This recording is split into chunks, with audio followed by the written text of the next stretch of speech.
Hello students, welcome to school जी। आज चलेंगे 9th क्लास में पार्ट नंबर 2 क्षितिज का।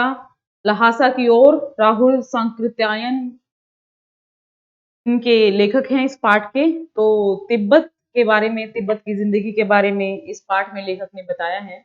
तो पहले लेखक परिचय पढ़ लेते हैं, उसके बाद पाठ की ओर चलेंगे। चलिए शुरू करते हैं बच्चों। राहुल सांकृत्यायन का जन्म सन 1893 में उनके ननिहाल गांव पदहा, जिला आजमगढ़, उत्तर प्रदेश में हुआ था। उनका पैतृक गांव कनेला था।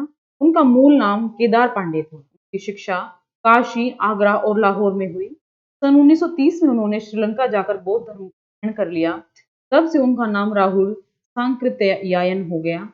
राहुल जी पाली, प्राकृत, अपभ्रंश, तिब्बती, चीनी, जापानी, रूसी सहित अनेक भाषाओं के जानकार थे। उन्हें महापंडित कहा। सन 1963 में उनका देहांत हो गया। राहुल सांकृत्यायन ने उपन्यास, कहानी, आत्मकथा, यात्रावृत्त, जीवनी, आलोचना, शोध आदि अनेक विधाओं में साहित्य सृजन किया। इतना ही नहीं, उन्होंने अनेक ग्रंथों का हिंदी में अनुवाद भी किया। मेरी जीवन यात्रा 6 भाग, दर्शन दिग्दर्शन, 22वीं सदी, वोल्गा से गंगा, भागो नहीं दुनिया को बदलो, दिमागी गुलामी, घुमक्कड़ शास्त्रों हैं। साहित्य के अलावा दर्शन, राजनीति, धर्म, इतिहास, विज्ञान आदि विभिन्न विषयों पर राहुल जी द्वारा रचित पुस्तकों की संख्या लगभग 150 है। राहुल जी ने बहुत सी लुप्त प्राय मतलब जो खत्म होने वाली हैं, सामग्री का उद्धार कर अत्यंत महत्वपूर्ण कार्य किया है। यात्रावृत्त लेखन में राहुल जी का स्थान अन्यतम है। अन्यतम मतलब अन्यों से उत्तम है। दो शब्दों से बना है ये अन्यतम। उन्होंने घुमक्कड़ी का शास्त्र रचा और उससे होने वाले लाभों का विस्तार से वर्णन करते हुए मंजिल के स्थान पर यात्रा को ही घुमक्कड़ का उद्देश्य बताया। घुमक्कड़ मतलब घूमना। घुमक्कड़ी से मनोरंजन, ज्ञानवर्धन एवं अज्ञात तथ्यों की जानकारी के साथ साथ भाषा एवं संस्कृति का भी आदान प्रदान। राहुल जी ने विभिन्न स्थानों के भौगोलिक वर्णन के अतिरिक्त वहाँ के जनजीवन की सुंदर झांकी प्रस्तुत की। हम कहीं का यात्रा वृतांत करते हैं तो एक उसको वर्णित करना एक कला होती है, एक विधा होती है। ठीक है, तो इस चैप्टर को हम पढ़ेंगे, वो हमें पता चलेगा कि वो कला विधा क्या होती है। संकलित अंश राहुल जी की प्रथम तिब्बत यात्रा से लिया गया है, जो उन्होंने सन 1929-30 में नेपाल के रास्ते की। उस समय भारतीयों को तिब्बत यात्रा की अनुमति नहीं थी, इसलिए उन्होंने यह यात्रा एक भीखमंगे के छद्म वेश में की। छद्म मतलब जो छलने वाला, मीन्स झूठे मूठे। इसमें तिब्बत की राजधानी लहासा की ओर जाने वाले दुर्गम रास्तों का वर्णन बहुत ही रोचक शैली में किया है। इस यात्रा वृत्तांत से हमें उस समय के तिब्बती समाज के बारे में भी अब चलते हैं चैप्टर की ओर। तो बच्चों पढ़ते हैं लहासा की ओर। लहासा जैसे कई बताया गया है तिब्बत की राजधानी। पढ़ते हैं। वह नेपाल से तिब्बत जाने का मुख्य रास्ता है। फरी कलिंपोंग का रास्ता जब तक नहीं खुला था तो नेपाल ही नहीं, हिंदुस्तान की भी चीजें इसी रास्ते तिब्बत जाया करती थी। यह व्यापारिक ही नहीं, सैनिक रास्ता भी था। ये जगह जगह फौजी चौक और किले बने हुए हैं, जिनमें कभी चीनी पलटन रहा करते थे। आजकल बहुत से फौजी मकान गिर चुके हैं। दुर्ग के किसी भाग में जहाँ किसानों ने अपना बसेरा बना लिया है, वहाँ घर कुछ आबाद दिखाई पड़ते हैं। ऐसा ही परित्यक्त एक चीनी कला था। परित्यक्त मतलब त्याग किया हुआ, छोड़ा हुआ। हम वहाँ चाय पीने के लिए ठहरे। तिब्बत में यात्रियों के लिए बहुत सी तकलीफें भी और कुछ आराम की बातें भी। वहाँ जाति पाति छुआछूत का सवाल ही नहीं है। न ही औरतें पर्दा करती हैं। बहुत निम्न श्रेणी के भीख मंगों को लोग चोरी के डर से घर के भीतर, नहीं तो आप बिल्कुल घर के भीतर चले जा सकते हैं। चाहे आप बिल्कुल अपरिचित हो, तब भी घर की बहू या सास को अपनी झोली में से चाय दे सकते हैं।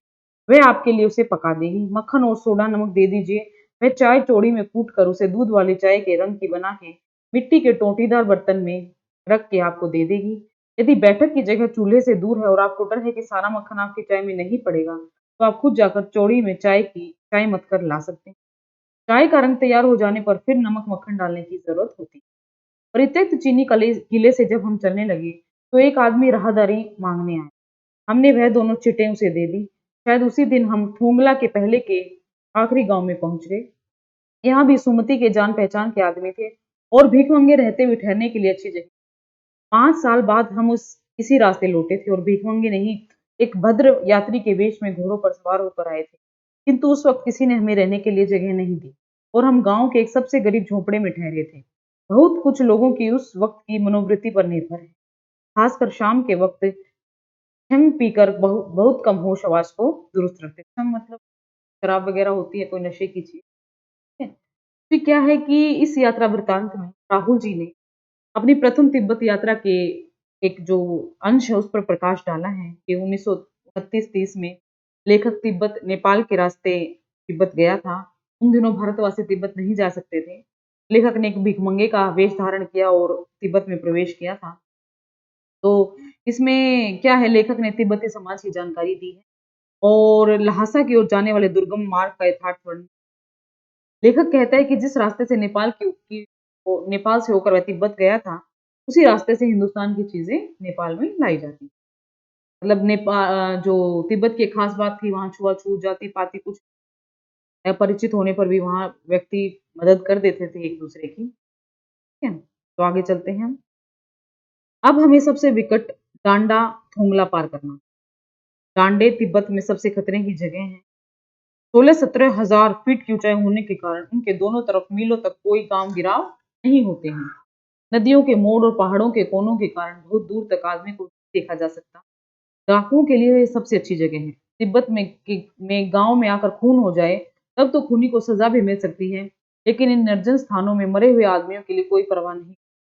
सरकार, खुफिया विभाग और पुलिस पर उतना खर्च नहीं खर्च करती और वहां गवाह भी तो कोई नहीं मिलता। डकैत पहले आदमी को मार डालते उसके बाद देखते हैं पैसा है कि नहीं।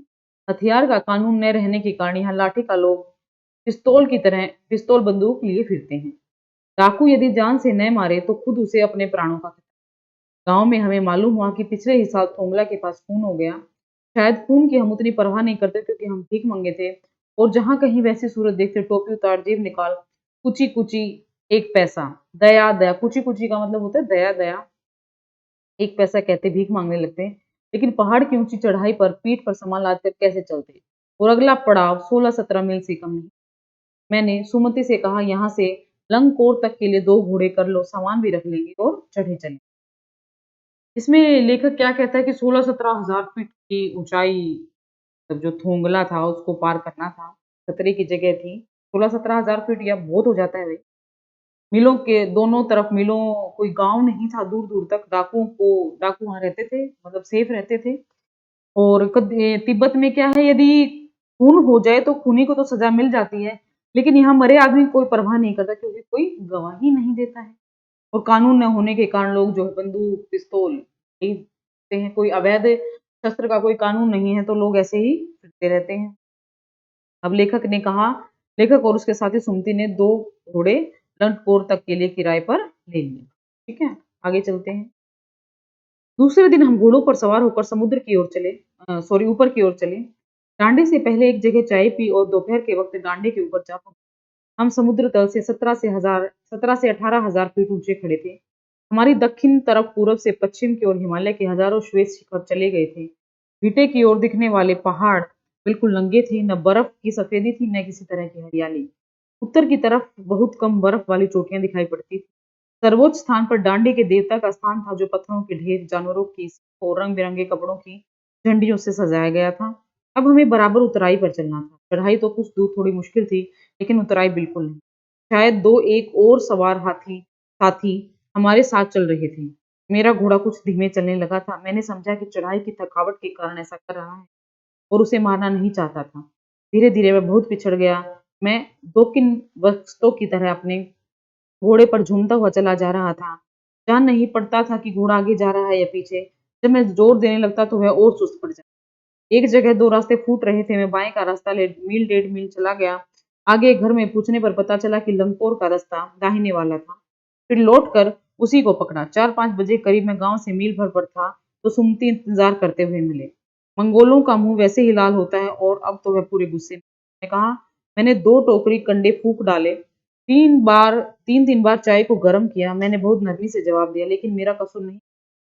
देख नहीं रहे हो कैसा घोड़ा मुझे मिला है। मैं तो रात तक पहुंचने की उम्मीद रखता था। खैर, सुमति को जितनी जल्दी गुस्सा आता था उतनी ही जल्दी वह ठंडा भी हो जाता था। लंकोर में वह एक अच्छी जगह पर ठहरे थे। यहाँ भी उनके अच्छे यजमान थे। पहले चाय सत्तू खाया गया, रात को गर्मा गर्म थुक्पा मिला। मतलब इसमें इस पैरे में लेखक ने क्या बताया है कि सुमति के साथ मिलकर उन्होंने एक जगह चाय पी। दोपहर के वक्त दोनों डांडी पर जा पहुंचे। 17,000 18,000 फीट की ऊंचाई पर वे लोग थे। कई बिना बर्फ के पहाड़ थे, हरियाली दिखाई दे रही थी। कहीं उत्तर की तरफ कम बर्फ वाली चोटियां थी। ऊंचे स्थान पर डांडी देवते का स्थान था, वहां पे जानवरों के सींग चढ़ाई गई थी। तो उतराई का स्थान आया, लेकिन लेखक का घोड़ा धीरे धीरे चलने लगा। उसको लगा कि वो थक गया, लेकिन वो गलत दिशा में चला गया। ठीक है, तो एक स्थान पर पहुंचा तो उसने गांव वाले ने बताया कि भाई आप तो गलत पहुंच गए हो, तो दाहिने वाला रास्ता आपने लेना था। वहां पर सुमति उसका इंतजार कर रहा था, थोड़े गुस्से में था, लेकिन उसने बताया कि भाई मेरा घोड़ा ऐसा ही था, इसलिए थोड़ा लेट हो गया। अब हम तिंगरी के विशाल मैदान में थे, जो पहाड़ों से घिरा टापू सा मालूम होता था, जिसमें दूर एक छोटी सी पहाड़ी मैदान के भीतर दिखाई पड़ती है। का नाम है तिंगरी समाधि गिरी। आसपास के गांव में भी सुमति के कितने ही यजमान थे। कपड़े की पतली पतली चिरी बत्तियों के गंडे खत्म नहीं हो सकते थे, क्योंकि बोध गया से लय के कपड़े के खत्म हो जाने पर किसी कपड़े से बोध गया का गंडा बना लेते थे। वह अपने यजमानों के पास जाना चाहते थे। मैंने सोचा यह तो हफ्ता भर उधार उधर ही लगा देंगे। मैंने उनसे कहा कि जिस गांव में ठहरना हो उसमें भले ही गंडे बांट दो, मगर आसपास के गांव में मत जाओ। इसके लिए मैं तुम्हें लहासा पहुंचकर रुपये दे दूंगा। सुमति ने स्वीकार किया। दूसरे दिन हम भैया ढूंढने की कोशिश की, लेकिन कोई न मिला। सवेरे ही चल दिए होते तो अच्छा था, लेकिन अब 10-11 बजे की तेज धूप में चलना पड़ रहा था। तिब्बत की धूप भी कड़ी मालूम होती है, यद्यपि थोड़े से भी मोटे कपड़े से सिर को ढांक ले तो गर्मी खत्म हो जाती है। आप 2 बजे सूरज की ओर मुंह करके चल रहे हैं। ललाट धूप से जल रहा है और पीछे का कंधा बर्फ हो रहा है। फिर हमने भी अपनी अपनी चीजें लादी, डंडा हाथ में लिया और चल पड़े। यद्यपि सुमति के परिचित तिंगरी में भी थे, लेकिन वह एक और यजमान से मिलना चाहते थे, इसलिए आदमी मिलने का बहाना शेखर विहार की ओर चलने के लिए कहा। तिब्बत की जमीन बहुत अधिक छोटे बड़े जागीरदारों में बटी है। इन जागीरों का बहुत ज्यादा हिस्सा मठों विहारों के हाथ में है। अपनी अपनी जागीर में हर एक जागीरदार कुछ खेती खुद भी कराता है, इसके लिए मजदूर बेगार में मिल जाते हैं। खेती का इंतजाम देखने के लिए वहां कोई भिक्षु भेजा जाता है, जो जागीर के आदमियों राजा से कम नहीं। शेखर की खेती के मुखिया भिक्षु नमसे बड़े भद्र पुरुष थे। वह बहुत प्रेम से मिले, हालांकि इस वक्त मेरा भेष ऐसा नहीं कि उन्हें कुछ भी ख्याल करना चाहिए था। यहाँ एक अच्छा मंदिर था, जिसमें कंजूर बुद्ध वचन अनुवाद की हस्तलिखित 103 पोथियां रखी हुई थी। मेरा आसन भी वहीं लगा। वह बड़े मोटे कागज पर अच्छे अक्षरों में लिखी हुई थी। एक एक पोथी 15-15 शेर से कम नहीं रही हो। सुमति ने फिर आसपास अपने यजमानों के पास जाने के बारे में पूछा। मैं अब पुस्तकों के भीतर था, इसलिए मैंने उन्हें जाने के लिए कहा। दूसरे दिन वह गए। मैंने समझा कि 2-3 दिन लगेंगे, लेकिन वह उसी दिन दोपहर बाद चले गए। तिंगरी गांव वहां से बहुत दूर नहीं था। हमने अपना अपना सामान पीठ पर उठाया और भिक्षु नमसे से विदाई लेकर चल पड़े। अब इसमें क्या है, लेखक और उसका साथी तिंगरी के विशाल मैदान में पहुंच चुके थे, जो पहाड़ों से घिरा हुआ था, टापू जैसा लगता। वहां पे टिंगरी समाधि गिर नाम से एक छोटी सी पहाड़ी थी। वहां के गांव में सुमति के बहुत से यजमान थे, जिन्हें वह कपड़ों के गंडे बनाकर देता था। वह अपने यजमानों के यहाँ कुछ दिन ठहरना चाहता था। लेखक को लगा कि गांव में 1 सप्ताह लग जाएगा, तो लेखक ने सुमति को सुझाव दिया कि वह उसी गांव में डंडे बांट दे और आसपास के गांव में ना जाए। इसके बदले वह लहासा पहुंचकर उसे कुछ पैसे दे देगा। सुमति उसकी बात मान। अगले दिन उन्हें कोई भार वाहक नहीं मिला, तो पैदल धूप में चल पड़े। तिब्बत की धूप उन्हें बहुत कड़ी लगी। मनुष्य सूरज की ओर मुख करके चलता है तो जो माथा है वो धूप से जलने लगता है और कंधा बर्फ के समान ठंडा होता है। दोनों ने अपनी अपनी पीठ पर अपने अपने सामान लादे और वो चल पड़े। सुमति अपने यजमान से मिलने का बहाना बनाकर शेखर विहार की ओर चलने लगा। तिब्बत की भूमि अनेक जागीरों में भरी पड़ी है। इनका बहुत बड़ा हिस्सा जो है मठों के हाथ में है, लेकिन जागीरदार स्वयं खेती करते हैं। सारा प्रबंध एक भिक्षुक करता है। वह जागीरदार के आदमियों के लिए एक राजा के समान होता है। शेखर विहार का बहुत मुखिया जो था, वो बहुत बड़ा सज्जन, एक बहुत व्यक्ति था, और उसने जो लेखक का प्रेम से स्वागत किया। दोनों एक मंदिर में गए, जहां बुद्ध वचन अनुवाद की 103 पीठियां रखी हुई। वहीं लेखक का आसन लगाया गया। मोटे कागजों पर लिखी एक पोथी का वजन 15-15 किलो से कम नहीं था। सुमति आसपास के यजमानों से मिलने गया। लेखक कुछ पढ़ने लगा। सौभाग्य से सुमति एक दिन बाद वापस लौट आया। दोनों ने अपना अपना पीठ पर लादा और भिक्षु। ये था बच्चों हमारा पाठ। तो इसकी क्या करनी है, आपने एक रीडिंग लेनी है, मुश्किल शब्द देखना है, और उसके बाद आपने इसका अभ्यास जो है वो अटेम्प्ट करना है, देखना है, करना है, और स्कूल पर अपलोड। के बाद हम चर्चा करेंगे अभ्यास के बारे में नेक्स्ट। तब तक के लिए thank you very much. All the best.